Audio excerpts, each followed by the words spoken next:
Class bank वाला chapter चल रहा है अपना। और अभी हम लास्ट इसके अंदर बैंक्स के फंक्शंस यानी कि हमने प्राथमिक और द्वितीयक कार्य यानी कि प्राइमरी और सेकेंडरी फंक्शंस हमने कंप्लीट कर लिए थे।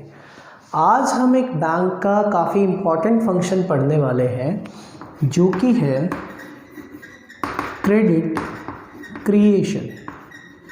क्या है? क्रेडिट क्रिएशन यानी कि साख सृजन। क्रेडिट क्रिएशन यानी कि साख सृजन। आज हम ये टॉपिक पढ़ने वाले हैं यहाँ पर, ठीक है।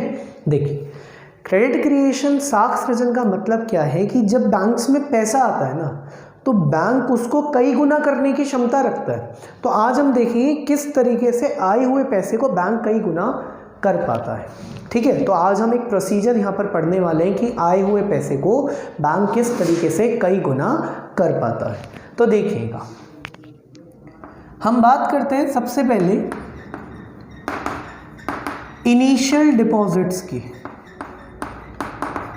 यानी कि प्रारंभिक जमाएं, ठीक है। फिर इसके बाद राउंड्स हैं,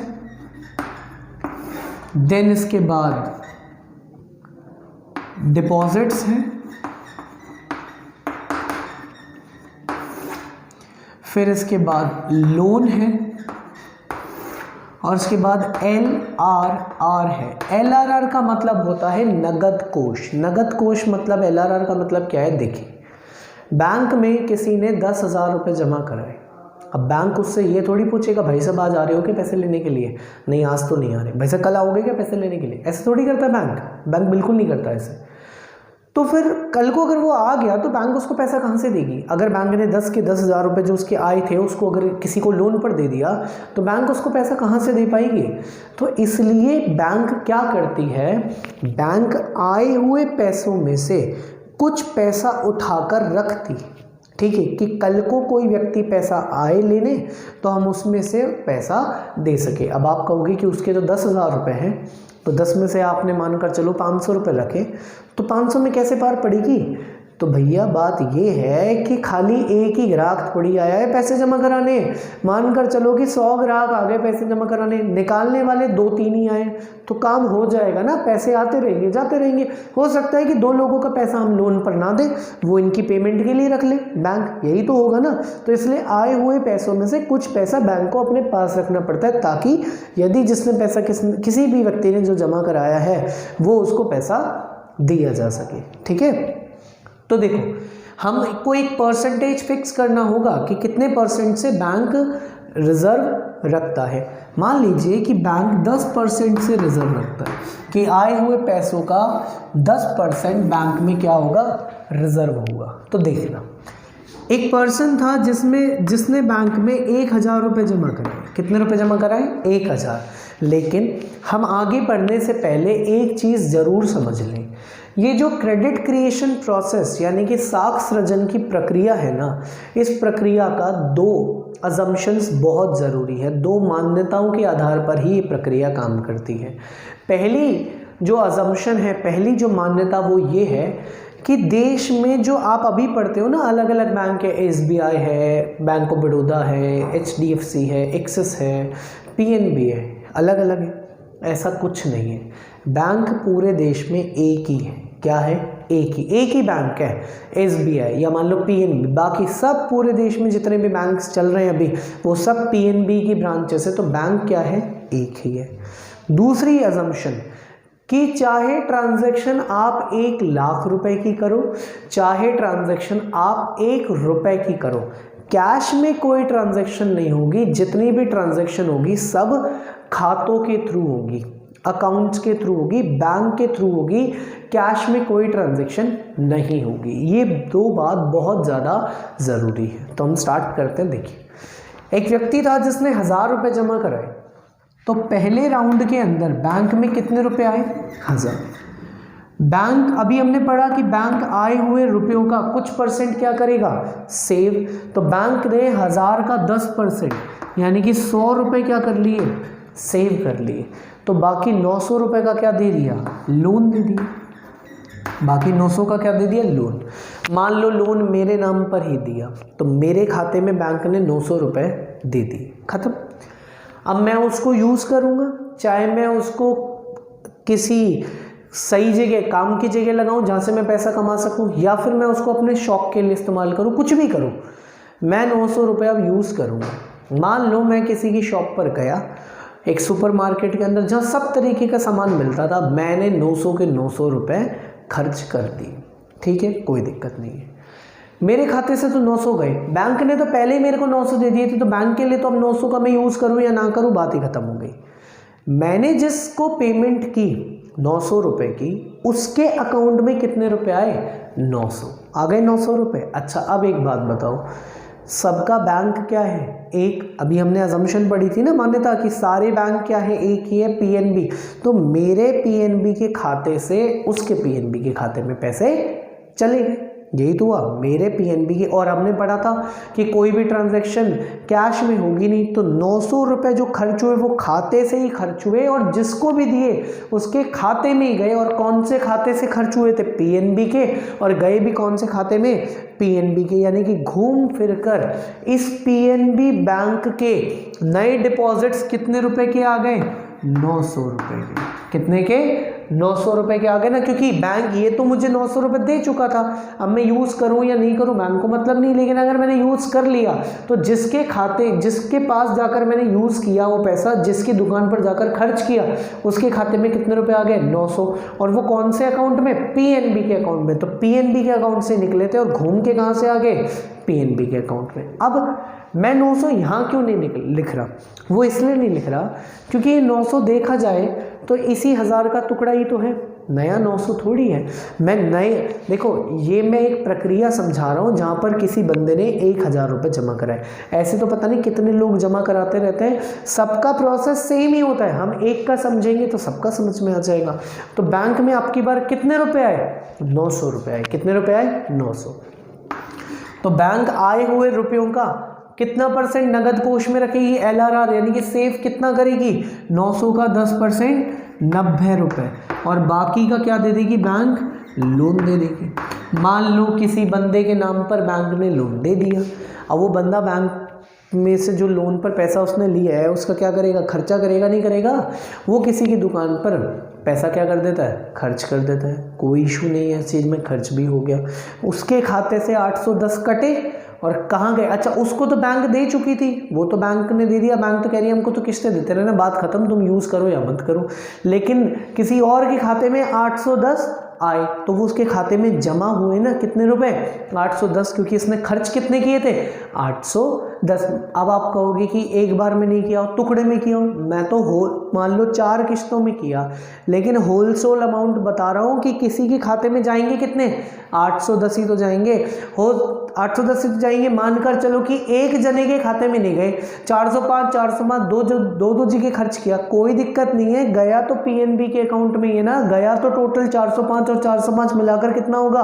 810 ही तो होगा। तो तीसरे राउंड के अंदर बैंक में कितने रुपए आए हैं? 810 रुपये। तीसरे राउंड के अंदर बैंक में कितने रुपए आए हैं? 810 रुपये।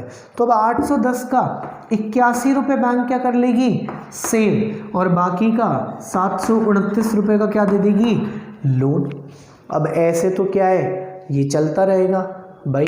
क्लासमेट की कॉपी बड़ी महंगी, ऐसे करता रहूँगा तो कैलकुलेटर का खर्चा करना पड़ेगा, कैलकुलेशन के लिए क्लासमेट की कॉपी भरनी पड़ेगी, मैं तो नहीं भर सकता।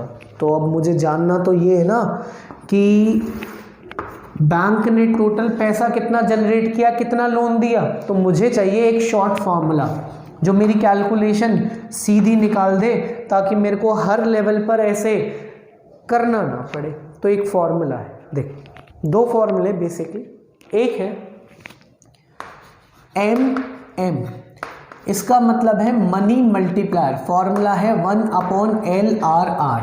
मनी मल्टीप्लायर का मतलब है यहाँ पर ये जो MM है, मनी मल्टीप्लायर जो है, इसका मतलब है जमा गुणक। क्या है? जमा गुणक। जमा गुणक का मतलब, मनी मल्टीप्लायर का मतलब ये है कि जो पैसा आया, जो पैसा जमा हुआ, बैंक उसको कितना गुना कर सकती है, बैंक उसको कितना गुना कर सकती है। तो देखो बैंक में LRR 1/LRR। LRR कितना है? 10%। परसेंट के नाम का 100 कहाँ जाएगा? ऊपर। 0 से 0 कैंसिल होगा तो मनी मल्टीप्लायर कितना आया? 10। तो इसका मतलब ये है कि बैंक आए हुए 1000 रुपयों को कितना कर सकती है? 10 गुना। कितना गुना? 10 गुना। अब हमें साख सृजन निकालना है कि बेसिकली क्रेडिट क्रिएशन हुआ कितना है, डिपॉजिट जनरेट कितने के हुए। तो फॉर्मूला अब ये लगेगा, क्रेडिट क्रिएशन यानी कि साख सृजन equals to initial deposit, initial deposit ये वाले, गुणा में मनी मल्टीप्लायर यानी कि जमा गुणक। तो इनिशियल डिपॉजिट कितने के? 1000 के, गुणा में मनी मल्टीप्लायर कितना आ गया? 10। तो कितने रुपए हो गए ये? 10,000 रुपये। कितने रुपए हो गए? 10,000 रुपये। तो बैंक ने कितने रुपए के डिपॉजिट्स तैयार कर दिए? 10,000 रुपये के। कितने रुपए के? 10,000 रुपये के। अब ये जो 10,000 रुपये हैं, बैंक हर बार इनका 10% सेव कर रही थी, तो टोटल पैसा कितना जनरेट हुआ? 10,000 ना। तो 10,000 का 10% बैंक ने क्या कर लिया होगा? सेव। इसका मतलब बैंक ने कितने रुपए सेव कर लिए? 1,000। कितने रुपए सेव कर लिए बैंक ने? 1,000। तो बाकी 9,000 का क्या दे दिया? लोन। तो आप देख पा रहे हो कि बैंक के पास जो 1,000 रुपये आए, बैंक ने इससे कितने तैयार कर लिए? 10,000 रुपये। और 1,000 उसके वापस देने के लिए रिजर्व भी तैयार कर दिया।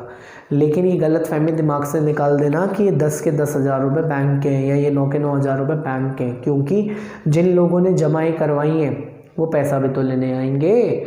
जिन लोगों ने जमा करवाई है वो पैसा नहीं लेने आएंगे। ये तो जमाओं को दिखा रहा है ना, तो ये बैंक के कैसे हो सकते हैं?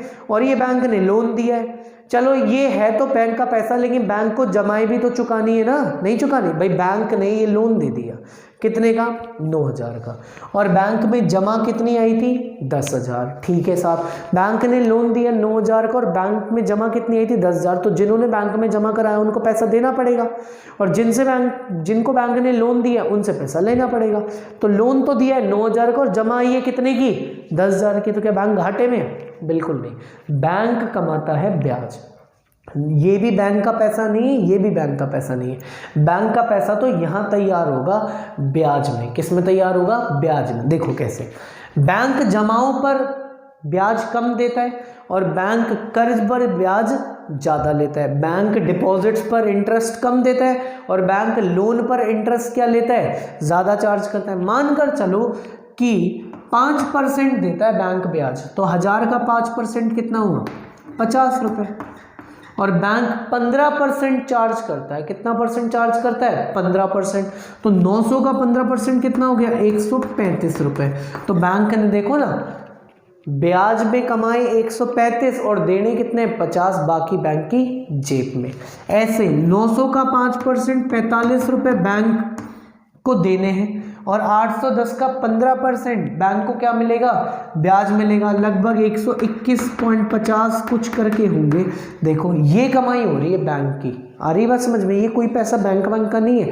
बैंक ने तो उसको घुमा के कई गुना कर दिया ताकि लोगों का काम चल सके, लेकिन पैसा बैंक का नहीं है। बैंक ने लोगों का काम चलाया है, यहाँ पर लोगों को लोन दिए, अर्थव्यवस्था को आगे बढ़ाया। बैंक की कमाई तो क्या होती है? इनसे मिलने वाले ब्याज का डिफरेंस होती है बैंक की कमाई। क्लियर है वाली बात? पक्का? अच्छा अब एक बात बताओ कि LRR 10% ना होकर 20% होता, ये जो नगद कोष है, जो आए हुए रुपयों में से हम जमा करके रख रहे हैं, वो 10% ना होकर कितना होता? 20% होता। तो इसका मतलब क्या ये है कि बैंक अब 10,000 के बजाय 20,000 रुपये जनरेट कर पाता, ज़्यादा रुपये जनरेट कर पाता? तो आंसर है नहीं, क्योंकि देखो जितना पैसा जमा होगा ना बाजार में उतना ही कम जाएगा। मानकर चलो कि अभी तो पैसा जमा हो रहा है 10%, तो 1000 का 10% हुआ 100, तो बाजार में लोन कितने का गया? 900 का गया। मान लो ये 10% ना होकर 20% होता, कितना होता? 20%। तो 1000 का 20% यानी कि 200 रुपये सेव होते और बाजार में कितने जाते? 800। कितने जाते? 800। अगली बार 800 के 20% 160 रुपये जमा होते और बाजार में कितने जाते? 640। तो हर बार बाजार में जाने वाला पैसा क्या है? पहले से कम, तो धीरे धीरे जल्दी जीरो आ जाएगा। ये 10% के हिसाब से जीरो आएगा लेट इसका, और वो पैसे अगर 20% के हिसाब से बचा के और कम कम पैसा बाजार में भेजेंगे तो वो जल्दी क्या हो जाएगा, ख़त्म हो जाएगा। अच्छा, और बैंक साख सृजन भी कम कर पाएगी, करके देख लो ना। 1/LRR 10% के बजाय 20% रखो, 20 गुना यहाँ पर 100, आंसर आता 5। कितना आता, काट पीट के कितना आता, 5 आता। अब आप क्या करते, इनिशियल डिपॉजिट जो 1000 के उसका गुणा 10 के बजाय नहीं करते, जमा गुणा कितना आता आपका, 5 ही तो आता। तो यहाँ पर आंसर कितना आता, 5000। कितना आता, डिपॉजिट 10,000 नहीं आता, कितना आता 5000। 5000 का 20% 1000 रुपये सेव होता, और लोन कितने का था, 4000 का। अभी कितने का गया है, 9000 रुपये का। तो अगर कोई पूछे, क्वेश्चन ये हो सकता है कि अगर LRR की दर बढ़ा दे तो क्या साख सृजन ज़्यादा होगा, तो आंसर होगा नहीं। LRR की दर बढ़ाएंगे तो बचत ज़्यादा कर रही है बैंक, नगद कोष में, बाजार में पैसा जा रहा है कम, तो ये प्रक्रिया जल्दी ही खत्म हो जाएगी। और आप एक एग्जाम्पल के साथ इसको करके दिखा भी सकते हो। और अगर LRR जितना कम होगा, यानी कि नगद कोष में बैंक जितना पैसा कम रखेगी, उतना ही ज़्यादा बैंक आगे ब्याज पर, कर्जे पर देती चले जाएगी, जिससे ब्याज भी ज़्यादा कमा पाएगी बैंक, और साख सृजन भी देश में ज़्यादा से ज़्यादा हो सकेगा। क्लियर है वाला? तो ये टॉपिक क्लियर हुआ क्रेडिट क्रिएशन का। अब इसके आगे हम पढ़ेंगे, अब नया जो हमारा टॉपिक स्टार्ट होगा इस बैंक वाले चैप्टर में, इसका दूसरा भाग जो शुरू होगा वो होगा केंद्रीय बैंक, यानी कि सेंट्रल बैंक। सेंट्रल बैंक अब इसके बाद हमको पढ़ना होगा, उसकी वीडियोस आपको आगे मिलेंगी। ठीक है, थैंक यू।